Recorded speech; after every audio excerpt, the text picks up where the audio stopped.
Hi everyone, welcome back to my channel. If you've never been here before, my name is Toden, and if you have, thank you for coming back. Long time no see, I know. It's been 2 months, but it actually feels like 5 years. However, I did say on my Instagram, if you guys don't follow me, I'm gonna leave my Instagram here, and I talked about it on my Instagram actually on my birthday, saying that I was going to be away from YouTube for a little bit because I got accepted into school full-time to come do my sciences, as well as I'm also part of a drama series called the African Family Series. It's the first Afro-Canadian series here in Canada, and it's actually scheduled to go up fall 2021. So I'm finally putting that degree to work. I think I can flex this because the amount of times I've had to tell people that a Bachelor of Fine Arts degree is an actual degree. I mean, it got to a point where I wasn't even gonna have that conversation anymore. I'm tired. I'm not gonna prove to anyone that my degree is a degree, so it's above me now. But it was really nice to be part of that and to have that experience and to be able to put it on my resume. For me, I was always scared and a little bit worried that if I had too much of a gap between school and working in my field, that it would actually look bad on my resume, or that if I had too many gaps in between like doing work, it would look bad on my resume. And that was something that I've always been kind of stressed about, like low-key but high-key. I was talking about how I was gonna be away for a little bit. I don't remember where I left off, but I was talking about how I was going to be away for a little bit because of school and because we're filming. We got to film both in Calgary and in Canmore, which was honestly such an amazing experience. We started filming right before it started snowing too much, so it wasn't too cold, but again, it's Alberta, like it's always cold over here, so it was still kind of chilly. The experience was really good, and I got to meet a lot of cool people on set, and I got to eat a lot of food on set, which is always a plus, and the food was good. It was some Nigerian food. I love Nigerian food, man, and because I never really cook Nigerian food like at home on my own, even though I'm Nigerian. Yes, it's a shame, but it was really fun to be around people who are like-minded, and it was just like a really good group. Like, it was actually so much fun. But on top of that, I mean, I'm making a whole ass explanation, but on top of that, I also went back to school for my Bachelor's of Sciences, which I'm in right now. Fingers crossed, y'all, I make it through because it's kicking my ass. I feel like going to school and deciding to do sciences in and of itself was already a challenge for me enough, because I haven't taken sciences in probably like 6 years or even 7 years at this point. And then on top of that, having to teach myself all these 4 courses because I'm learning all these things on Zoom. You know what? Once I'm done, I don't want a bachelor's degree. I want a professorial degree. Is that a word? Is that a word? I don't know. Once I'm done this, and I'm not waiting till next semester either. Like, after the semester, someone needs to start calling me Professor Toden, because the way that I'm teaching myself these classes though, like honestly, I need these schools that I'm going to start making exceptions for a B+ or a B, because you know how they say African doesn't start with the B, bro. The way this African is about to start with the B though, it's just been so difficult. For me, it wasn't finding the motivation to like study, because like I have that motivation to study, but it was understanding what I was studying, because the textbook in and of itself, like, it's already hard to understand what the textbook is saying. That's why you have teachers, right? I think that's why you have teachers. They simplify what's already in the textbook. But I'm telling you, the way they zoom through these lectures, bro. I have no words. The first 4 weeks of school was absolute chaos for me, because I had so many ups and downs. Like, there were days where I'd be happy, and then within that same day I'd start crying, and then I'd see a grade back, and then I'd be happy, and then I'd start crying. It was a roller coaster, like, honestly, truly. So again, like I said, this is why I need to be called a professor by the end of the semester. I'm not even waiting a year, because again, I have been teaching myself all these 4 classes. Kind of sucks though, because it's the end of the semester that everything is finally starting to make sense to me. And you know, I got my first A+, I got another A, and I've been getting like some A's here and there, and it's really been nice. Honestly, it's been a confidence boost. So yeah, that has been interesting, and again, that's why your girl has been away. In today's video, I'm going to be talking about 5 things that I've learned about being 25. Woo! Child! Or as I say, Chile. I am officially a 25-year-old woman. I don't feel like it. I do not feel like it. I feel like I'm like 20. How embarrassing. You know, people have been calling me auntie lately. I'm like, why are you calling me aunt? I'm not your auntie. I'm not your auntie. I'm not an aunt. Like, literally someone called me auntie yesterday and I'm like, is it that I'm giving the vibes? Am I starting to look like an auntie? Like, I don't feel like an auntie, but yes. Yeah, officially 25. I turned 25 in September. I think the biggest thing that I have learned about being 25 is to always prioritize my mental health. I think that is honestly the biggest thing that I've learned about being 25. I know that we are in a generation where we're having more conversations about mental health and how mental health is affecting us, how it's affecting our relationships and the people around us. And I think that for me is probably the biggest lesson of turning 25 and, you know, going through the 24th year up to being 25. Prior to 2018, if you had told me anything about like anxiety and depression, I think I was pretty naive about understanding what those were and how they affect people, because I guess because I wasn't affected personally and I didn't really know anyone around me that was affected personally. In a way, it kind of distanced those conditions from me because I didn't really have anyone around me that was going through that, or nobody was necessarily like talking about it that was close to me. Like, obviously it was on social media, people are having those conversations and you get to see it, but I think it's a different thing when you're hearing something or hearing about something versus when it's happening to someone near you or if it's happening to you. And that was my experience. Prior to 2018, like I said, I didn't really have like anxiety, and I really didn't know what anxiety was, to be honest, because my life was pretty, I mean, it was still hard, but it was like, oh, you'll be fine, there's always like something to do, you're always moving up, moving to the next thing and not feeling stuck and all those things. And 2018, after I graduated, literally, I swear there's a thing called post-grad depression. Like, there definitely is. Like, at this point, I don't think it's just me, but I definitely went through that, and it was really, really hard. And even though I had a job and I was still working and I was still doing all these things, there was definitely that anxiety that started developing, and I didn't even realize that I was having anxiety. I just was stressed all the time. I was having all these like issues. I was having like digestion issues, like literally IBS from nowhere.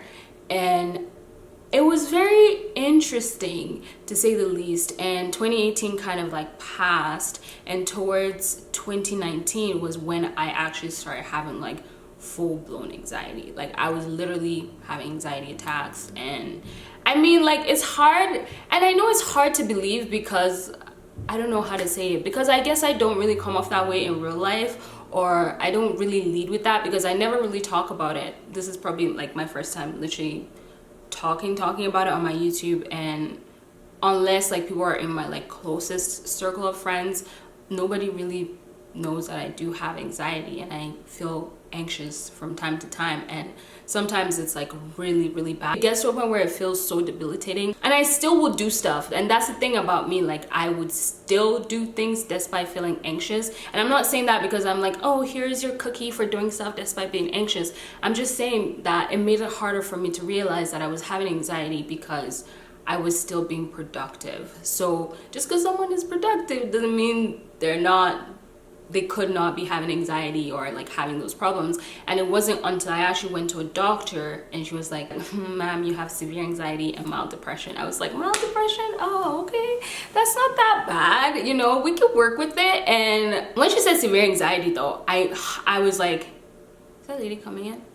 When she said severe anxiety though, I was like, yeah, she's right on that one, because the way that I was feeling wasn't normal. It really wasn't normal. I kind of like mentioned it here and there on Instagram because I like, people would be like, oh, how are you like able to wake up early in the morning and like go and work out and and I do, like, I still do that, and I do that all the time. But that isn't to say that every time that I woke up I was like in the best mood to go work out, even though waking up early obviously really changed my life because it makes me more productive when I'm up early and I'm able to get all these things done before everybody else is awake and before I get distracted and all those things. But I mentioned it that I like the first 3 hours of waking up were like, bruh, I was going through it. I was honestly going through it. And it's so hard to explain if you haven't felt like that or if you don't feel like that. It's like, oh man, anxiety, like, get over it, man.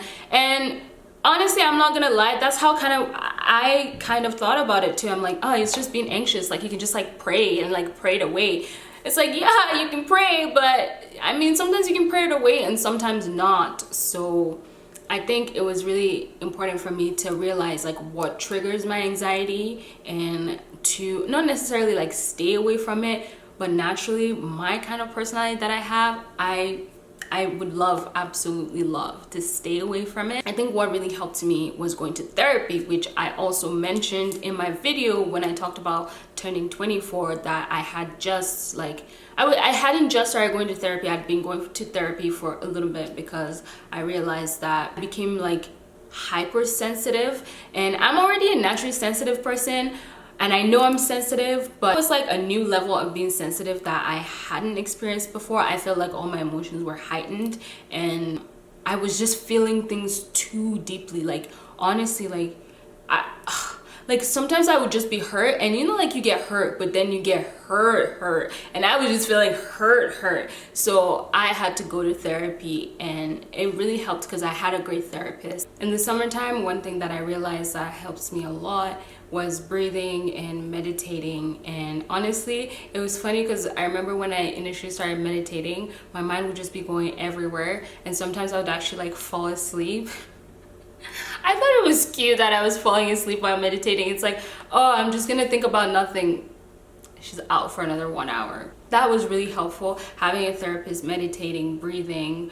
Sometimes it was so bad that it got really bad that I was actually having chest pains, and I think that's why I actually went to the doctor, because I was having a lot of chest pains, and it honestly was because of my anxiety. It was giving me like so chest pains that I could not breathe in deeply. And I remember even this year I had to go to emergency this year because I was having chest pains, and they ran all the tests and did everything, and everything came back normal. They were like, you have a healthy heart, you're healthy, da da da da.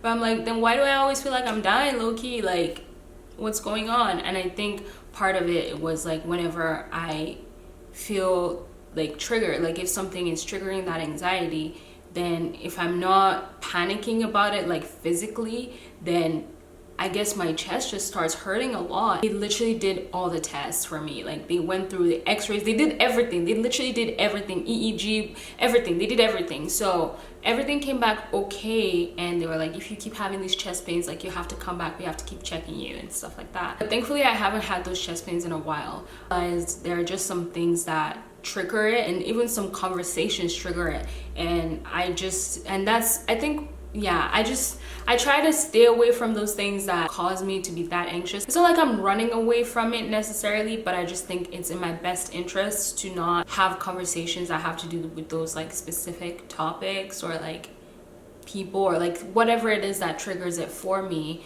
It's just not healthy, because then I just, even if I'm not like physically stressing about something or feeling anxious about it, in my head mentally and how my body is reacting to it internally, I'm still literally having a whole meltdown. So yeah, in conclusion, the first thing I learned was prioritizing my mental health, places to seek help, and things that would help me when I'm feeling anxious. So yeah, that was the first thing that I learned. And then the second thing that I learned was that it is okay to start over again. It's okay to start over again. You know, sometimes I think even at 25, like some people literally have their careers started, and it's hard, I guess in a way, social media, because of the way things are being posted. And I mean, we all know it's a highlight reel. We really do know it's a highlight reel at this point. It's 2020, but in some way you still kind of think like, oh, maybe if I had done this first, then maybe I could have been in a different position, or oh, I kind of regret doing this. And I guess for me, it is knowing that it's okay to start over again, and not to look at anyone's clock and just focus on my own clock. And basically knowing that God's time is the best, and there's nothing that trumps that. I have had a lot of humbling moments. Just like I said, I am back in school, and in a way I feel like sometimes, like, I know I'm only 25, but I guess because I'm taking first year courses, a lot of the people that I'm in class with, even though I don't really have like classmates or anything like that technically, because I mean there's classmates, but I just don't know them because of Zoom University. But everybody is like 19, 18, and I'm like, oh yeah, I keep forgetting like it's a first year course, obviously they're gonna be like 18 and 19-year-olds, and I'm 25. So that's a whole 7 years. That's a whole 7 years. And in a way, it feels very weird to be in a position where I'm literally starting from the bottom again. And I don't know, it feels really weird. It kind of affects it a little bit, because like you think, I personally thought like, oh, I'm supposed to be moving like forward and forward and forward and forward, but now I've had to like backtrack completely and then start again from the beginning. So I think for me, it is just like normalizing starting over for myself and being like, there's no shame in starting over again. There is no shame in being like, hey, I want to try something different. I want to do something different. And I'm committed to doing that, because I haven't posted a video in 2 months. Like, how else can I show my commitment to school? By studying. I have been studying as well. So I think what I'm trying to say is that it's hard being that person who's like kind of like the oldest in the class. In a way, I know I'm probably not the oldest in the class, but it literally feels like it, because like everyone I've had like group projects with, they're like, yeah, I'm 18, I'm 19. I'm like, oh yeah, you guys are literally babies. And yeah, that's been an interesting experience, but I'm not focused on that, but I'm just saying that because it happens so much, because I have to do like little group projects or like labs and tutorials with people, I kind of get to notice it a little bit more. And I think in a way it kind of raises the stakes for me, because it makes me realize like I can't actually be playing around. I just can't. Like, I can't afford to do that. Not only am I gonna have to pay back them student loans, because student loans would be like, knock, knock, knock, it's been 6 months since you're out of school, run us our check, please. So I don't necessarily want to be in that position, and I just kind of want to, I hate to say like get it over with, but honestly, that's kind of how I feel right now. It's like, I'm just gonna lay low and just get it over with and just finish it and just move on with my life and do what I want to do. And I guess it's very humbling. It really is. It really is. It's a weird feeling. Even if it's on Zoom, it's still weird in a way. So maybe I'm just all up in my feelings. I don't know. You tell me. And I think for me, what inspired basically going back to school, doing sciences, was last year around this time. Well, I think I made a video in September. I talked about when I was 23 and I had just turned 24, about how I read a book called Your 20s and Why They Matter, and it was by Dr. Meg J. And she basically was like, if you want to do something, if you want to start over and just commit to doing it. And I think for me, the hardest part was not necessarily committing to doing something. I really had to figure out what I wanted to do and then go and commit to doing that. And it was really hard for me. It's not because I didn't know what I wanted to do, but how to structure that in terms of like an educational format. Like, yeah, structure what I wanted to do in an educational format and then go do that. And it wasn't until this whole entire pandemic happened that I was like, okay, now I have like the most clarity that I need, and this is what I'm gonna do. Even though the pandemic was terrible for a lot of reasons, in a way I think I am trying to be optimistic about it, I guess, that by thinking that it gave me a little bit more clarity that I needed to move forward. And I'm really thankful that I'm in school, even though it's so difficult, and I just feel like I deserve to be a professor at this point. But I'm enjoying a lot of the things that I'm taking, and I'm taking human anatomy and physiology, and I have to say, like, that's my favorite class. Who's surprised? I'll wait. I know nobody's surprised, but that is literally my favorite class. And in the beginning it was so difficult, knowing like left bones from right bones. That was like really hard for me. Once I got past that hump, I started actually enjoying the classes and enjoying learning about it. I actually really like it. That's my favorite class this semester. So I'm taking another anatomy and physiology next semester as well. So I'm really looking forward to that. I'm really excited. And yeah, I think it's okay to start again. I again would recommend this book. I talked about this book last year because I was going through, I wouldn't say an identity crisis necessarily, but I was just going through an uncertain time, and I think this book really helped me out figure stuff out. And again, I would recommend that book again. I would recommend it to anyone. You don't have to be in your 20s for you to read it. I think it's a really good book. If you don't like self-help books, you might not enjoy it. I think it is both self-help and realistic, because she is a clinical psychologist and she brings those, I almost call them characters, but I guess, yeah, characters back, and she interviews them and they seem to be doing fine. That leads me into the third thing that I'm going to be talking about this year, my 24th year, going on my 25th year. I read a lot of books, and bare minimum queen. Okay, the girls are quaking, the girls are shaking. No, but honestly though, remember last year, I'm just always gonna preface this because I'm actually low-key proud of myself. Last year I read one book, and it was the book that I mentioned before, Your 20s and Why They Matter. And this year I read I think 6 books. Who gonna clap? I'm waiting for a round of applause. Yes, 6 books. I read 6 books. If you don't clap, you're a hater. I read 6 books. That is so exciting for me because I find it hard to read books that aren't textbooks because I just don't have time. Let me get into my little conspiracy theory. I will give you capitalism is a way for not letting people to be educated. Low-key, because we're so worried about consuming materialistic things that we never even get the chance to step back and be let me read and learn something new, and learn something new that way, as opposed to acquiring stuff to make us feel better and to make us look better on Instagram. I'm not against it. I'm not saying I'm against it, but I think in a way, because this year I didn't feel overworked, which I always feel overworked as a person in general. I didn't feel like that this year, and because of that I had just so much time to read. I read 2 health and fitness books. I read The Art of Seduction. I read 48 Laws of Power by Robert Greene. Both of them are by Robert Greene. I read Difficult People and How to Deal with Them. I read The Outliers by Malcolm Gladwell, and the last one that I read was by Niccolo Machiavelli, and it's called The Prince. By the way, my dad used to talk about this book all the time when we were younger. He literally would never let us breathe. He literally read so much Machiavelli. Maz would never let us breathe. So I thought it was interesting that I had the time to read it this year. I actually heard about it from another YouTube channel. Someone was talking about it, and I decided to read it because I thought it was interesting. And I love those books that talk about olden times where I could not even exist, and I thought it was fascinating. But I think the only thing I would say about that book was the hardest part of reading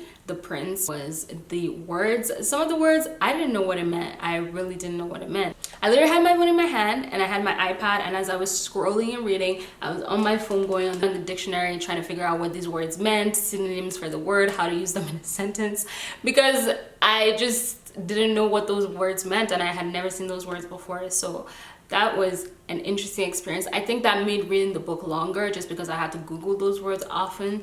But yeah, it was a really good book. If you like strategy, you would like a book like that. Art of Seduction was interesting because interesting. I was I didn't know this information before. I'm happy to know, and I would like to know more. Can I test it out in real life? Is that okay?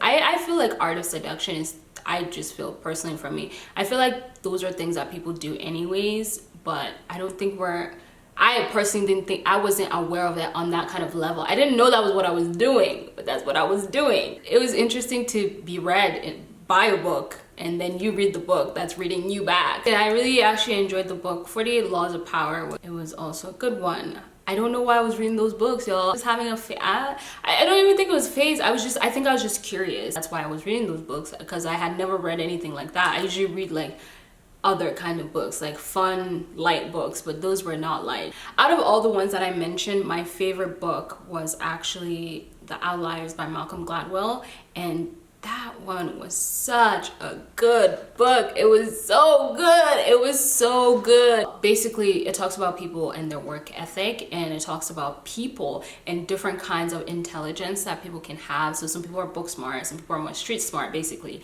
and how being street smart sometimes is it's more important in a way, because if you're book smart but you can't necessarily have communication and relationships with people and weave your way into the society, ascend through the social ladder, you're kind of stuck, because yeah, you need that book smartness, but you also need a balance. You also need that street smartness and to be able to have relationships. And I think it was funny. I think one that really stood out to me, there were actually 2 that the whole entire book stood out to me, if I'm being honest with you.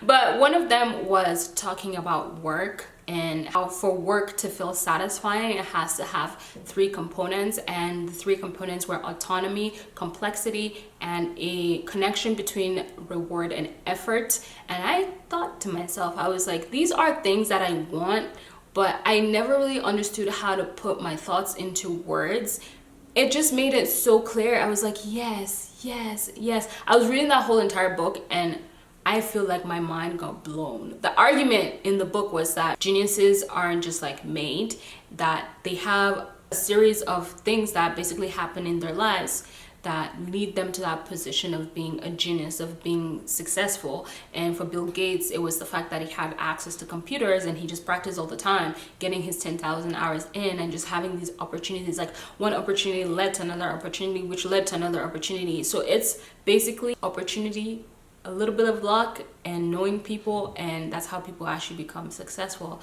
And I found that really interesting because I guess we live in a time where everybody wants to be that self-made, self this, self that, and I think he basically says, yeah, you are working to be that self-made person, but it's not just you. It is a collection of events and circumstances and people and things that are kind of working in your favor and work you up. The fourth thing that I've learned about turning 25 was to stop self-sabotaging. Stop it. Don't do it. You know that meme is like, I ain't gonna do it, I ain't gonna do it. And then it goes, I did it. That's literally me sometimes. That's another thing I've learned. I realized that I'm happier when I do self-sabotage, but it's taking a lot. It's taking a lot. Sometimes I still have the inkling to do such things, but I think I'm way better this year than I was last year because I don't know. I was on one last year. I really was. I don't know what was going on. This year, I feel less self-sabotaging. Is that a word? There's no point in self-sabotaging because it's just not worth it. It's just better to be on this. It's better to be on this end. It's happier, it's lighter, it's calmer, there's trust, there's love, there's like all the nice things. So I just decided to stop. I just realized this is too much work. I'm tired and there's just no point in self-sabotaging. So I don't self-sabotage as much. Here and there, you know, just a little toxic here and there. I'm kidding, I'm kidding. Kidding. Before someone comes for my neck now, they'll go 2 years from now, they'll bring this video. Remember when she said she was like, calm down, calm down. It's a joke. The fifth thing that I've learned about being 25 is just cut people out when they're not good for you. Just cut them out. Cut them out when they're not good for you. I don't think there's really any point in, I guess, proving the whole idea of wanting to prove our worth to someone or let me prove to you. I'm tired. Maybe this is the auntie thing. Maybe this is the auntie thing coming out. But I just think I'm just tired of proving myself. This is me. I'm not trying to prove myself to anybody anymore. Unless I'm trying to audition, which therefore I'm here to impress. But other than that, I'm not here to impress. I just want to have a good time. Just chill vibes and we move. It's okay to cut people off if they're toxic. And I think sometimes, especially African, I feel like in the African tradition, or maybe I should just speak for myself personally. Sometimes people are like, well, that's family, that's family, that's... I'm not participating anymore. I'm not interested. I just think sometimes, you know, you have people's interests at heart and you have good intentions for them, but they don't have good intentions for themselves. And if they don't have good intentions for themselves, how are they supposed to have good intentions for you? And I realized, you know what, even if it is family, I can happily distance myself and find my peace separately from that. And that doesn't mean I have to like hate anybody or hold on to a grudge or anything like that, which I'm working on that one. I cannot say that I'm doing a good job, but I'm working on it. I want the idea that because people are family, we can excuse them from when they're being toxic and harmful to both themselves and other people. That idea needs to die, because who does it help? Who does it help? And I also think the idea that we just need to stick around because people are family, like we just have to go through it, like it, because you're family, like you have to go through these things together, you have to I'm gonna pass. I'm gonna pass. And it doesn't mean I'm not loyal. That's not what it means. It just means I do not want to put myself in situations that are toxic to me. I don't want to be in situations that cause me extreme anxiety. Is it okay for me to want to pass on things like that?